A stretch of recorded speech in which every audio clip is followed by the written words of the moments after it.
I've been known to downplay this Dodgers-Padres rivalry, but these two teams play some fun games, especially when the Dodgers win like they did tonight.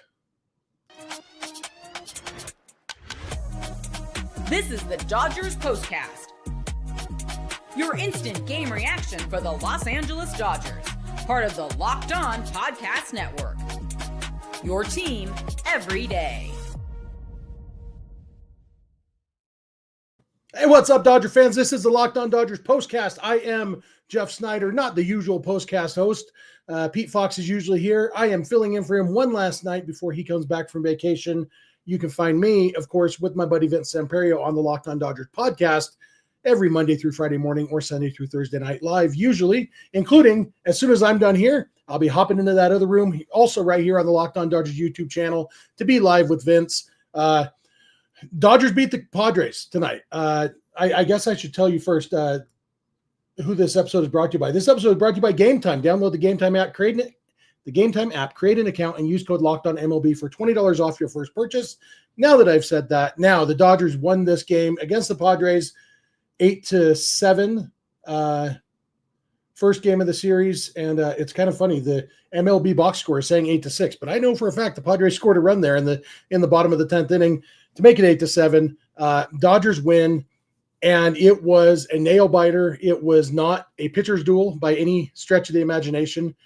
Poor pitching on the starting side from both teams, and great relief pitching from both teams. And that was kind of the story of the game. We're going to start here. We're going to start with the what we're going to be talking about, because Dustin May, unfortunately, is what we're going to be talking about. So listen to these words. This is what you'll be talking about. Dustin May pitched this game for the Dodgers, and the fact that he got through 5 innings ended up being a good thing. It didn't look like he was going to even get through 3 innings for a while there, but he ended up throwing 89 pitches in his 5 innings, only 48 strikes, which means math 41 balls. He was underwater. He had more balls than strikes after 2 innings. And so the fact that he got above surface level, I don't know what the underwater. Anyway, ended up throwing more strikes than balls, but not by much. Gave up 6 runs, 5 earned in 5 innings pitched, only 1 strikeout, 4 walks, 6 hits. So just really bad outing from Dustin May. And the issue was that he couldn't throw strikes. He couldn't command his pitches. He was behind every hitter. So he had to come in and I remember there was he gave up a double to somebody because he couldn't, the 3-run double to Wade, I think, because he got behind the count, made a bad pitch. It was very frustrating to watch. The only thing that made it less frustrating was the fact that the Dodgers offense was keeping him in the game. We're going to talk more about that in a minute, but Dustin May is somebody the Dodgers are relying on right now. We did get word on Monday that Emmett Sheehan is close to being back, that Dave Roberts said one more rehab start, and then Emmett Sheehan's next appearance might be in the big leagues. Emmett Sheehan, we can't count on him to come in and just save the season. We have Blake Snell and Tyler Glasnow, who are both throwing bullpens on some level, but they're not coming back immediately. With Tony Gonsolin's injury, the Dodgers need Dustin May, and he's been decent at times this year. This was not one of those games. This version of Dustin May is not helpful to the Dodgers. Yes, it's good that he got through 5 innings. The Dodgers needed 6.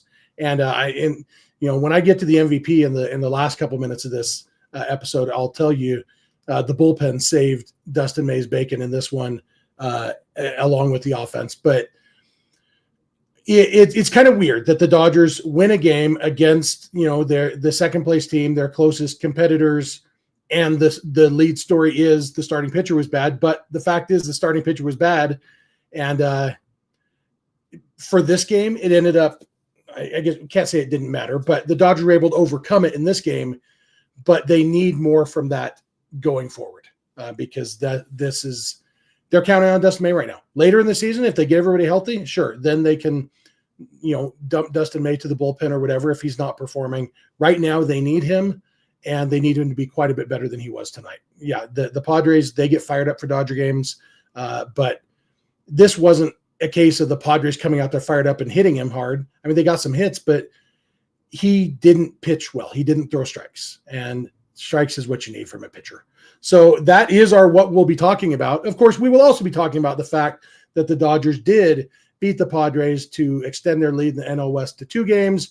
Taking the first game of the series is a big deal. It means that worst case scenario, at the end of this series, the Dodgers are still tied for first place. Obviously, it sets them up very well to try to win the series by winning one of the next 2 games. And all of those things would have set them up a little bit better if they hadn't had to get 5 innings from their bullpen between Dustin May not getting deep and the game going to extra innings. But you know what? The offense did their jobs. I'm going to come back in a sec. I'm going to talk about the offense because the offense was everything the Dodgers needed them to be, despite the fact that, that they had some slumps through the later innings against the Padres bullpen, but ultimately they got the job done. So Dustin May needed the Dodgers offense, and the Dodgers offense showed up for him. So I will talk about that. So stick around.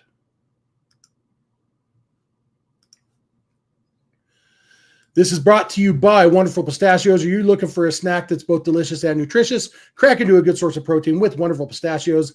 I watch a lot of my son's baseball. We're heading to Omaha this coming weekend. Early next week, we'll be watching my son play baseball in Omaha, Nebraska, and I love munching on some delicious no-shell honey-roasted pistachios from Wonderful Pistachios while I watch him play. Wonderful Pistachios is one of the highest protein nuts. Each 1-ounce serving has 6 grams of protein, giving you over 10% of your daily value. Plus, they're packed with fiber and better-for-you unsaturated fats to help keep you feeling fuller longer. Maybe you prefer your pistachios in their shells, but they got you covered there too with their in-shell options. As you know, for me, I don't like to touch food with my hands, so I like the no shells, so I can just pour a few straight into my mouth from the bag. Wonderful Pistachios is a complete protein, providing all 9 essential amino acids. These little green wonders pack a protein punch, so whether you're running between meetings or dropping off the kids, Wonderful Pistachios is the snack that works as hard as you do. So get snacking and get cracking with the snack that packs a protein punch. Visit wonderfulpistachios.com to learn more. Hey, I'm back.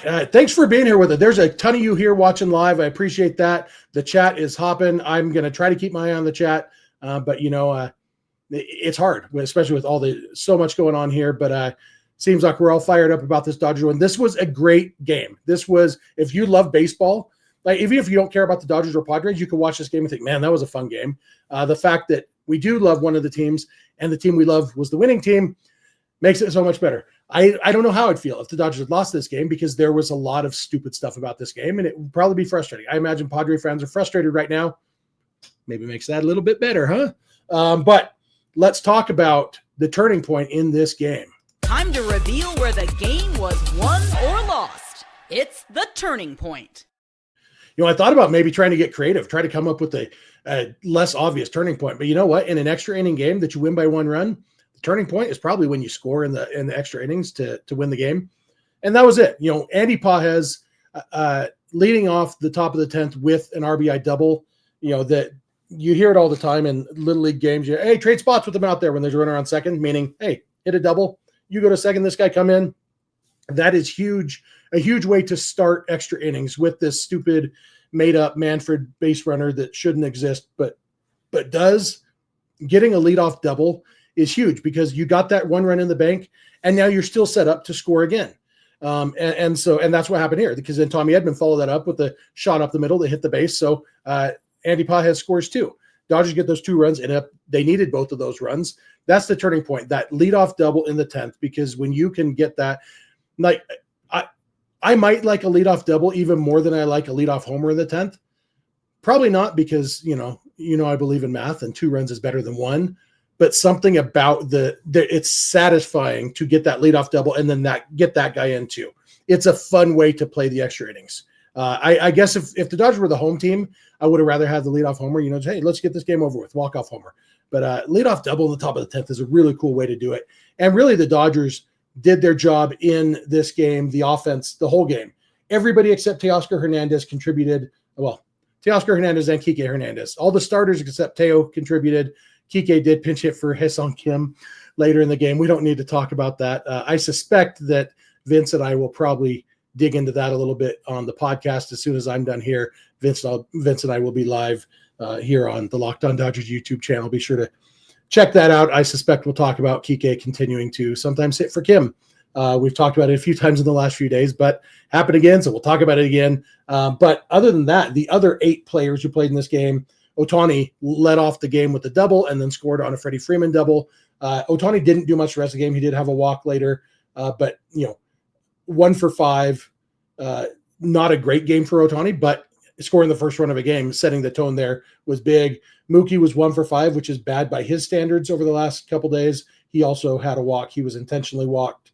Freddie Freeman with 3 for 5. One of the hits was lucky. It was a pop-up that nobody could see, but still 3 for 5, including that RBI double to drive in the first run. Will Smith had a big home run and a sac fly. Right? He had the sac fly, right? Yeah. Well, that's right. Teo had a sac fly too. So I guess we can say he contributed too. Sorry, just checking the chat to see if anybody had corrected me on Teo not contributing. So yeah, I forgot about Teo's sac fly. Of course, Teo maybe made up for that in a bad way with his not getting to Wade's 3-run double or 3-run triple.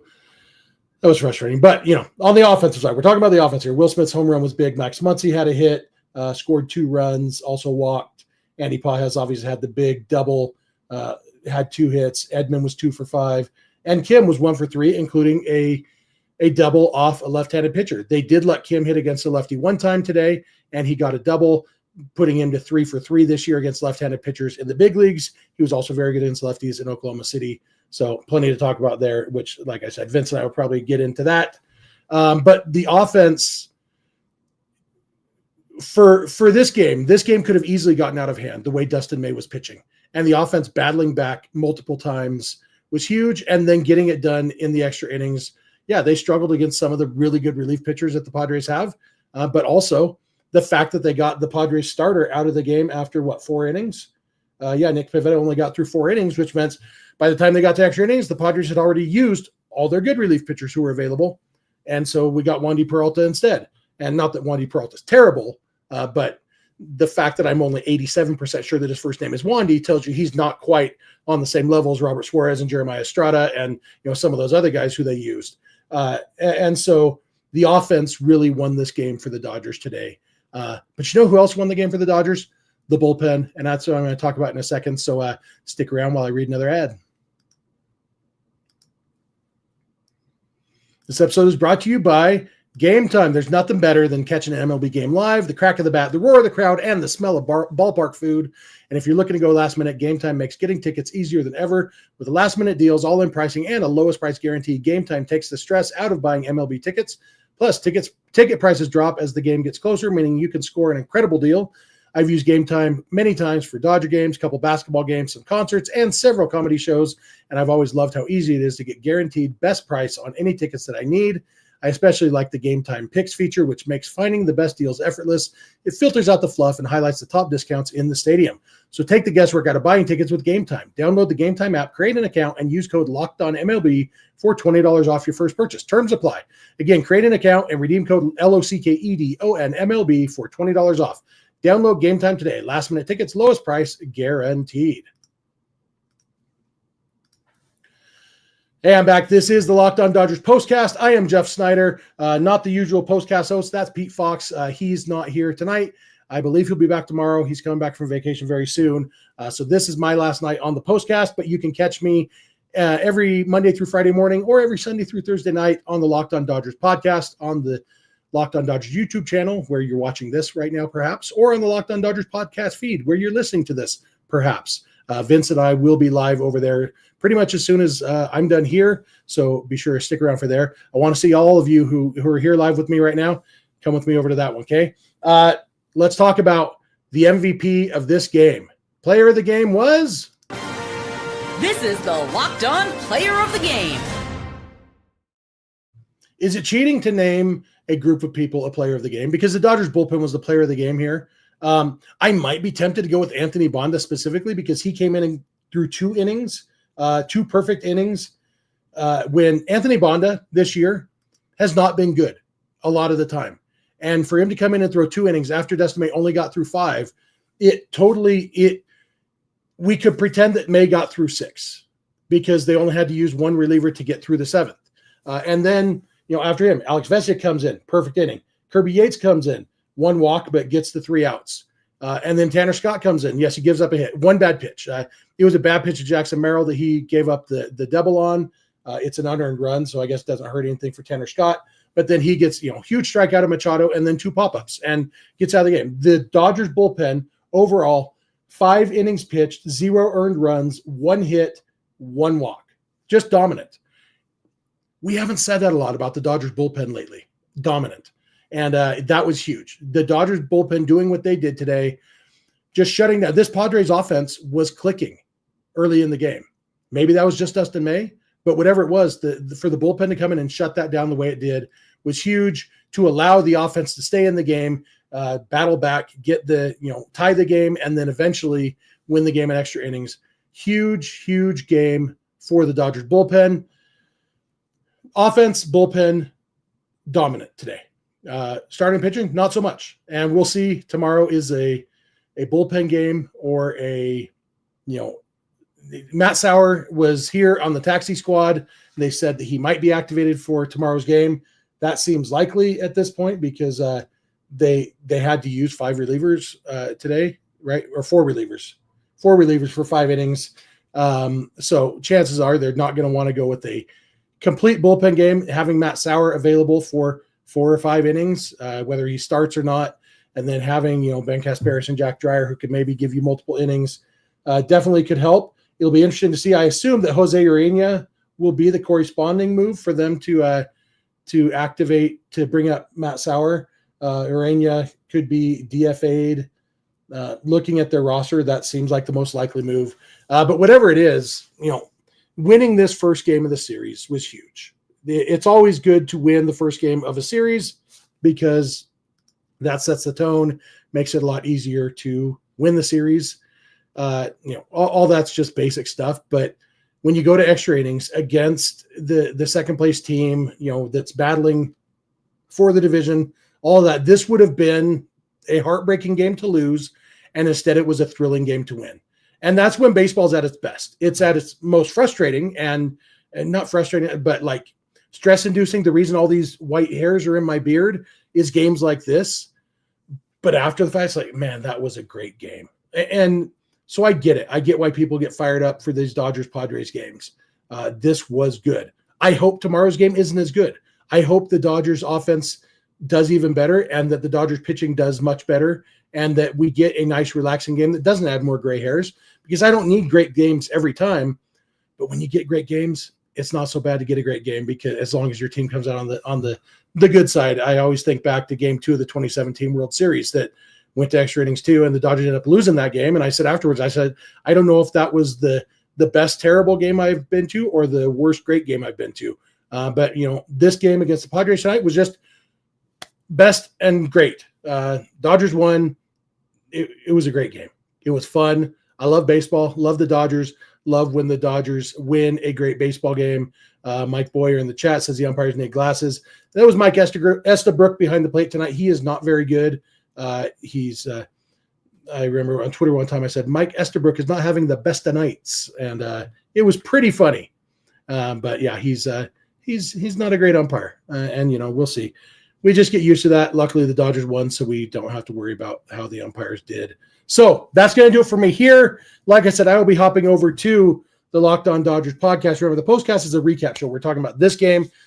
Podcast, we're talking more big picture stuff. I'm sure we'll talk about Ha-Seong Kim. We'll talk about the pitching plan, maybe a lot to talk about. So be sure to hop over there with me and Vince. We'll be getting started just in the next few minutes. So thank you for being here with me.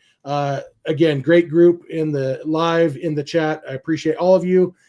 This is probably my last time on the postcast for a little while, but I'm sure I'll do it again at some point, and I appreciate all of you being here. So that'll do it, and talk to you in a few minutes over on Locked On Dodgers.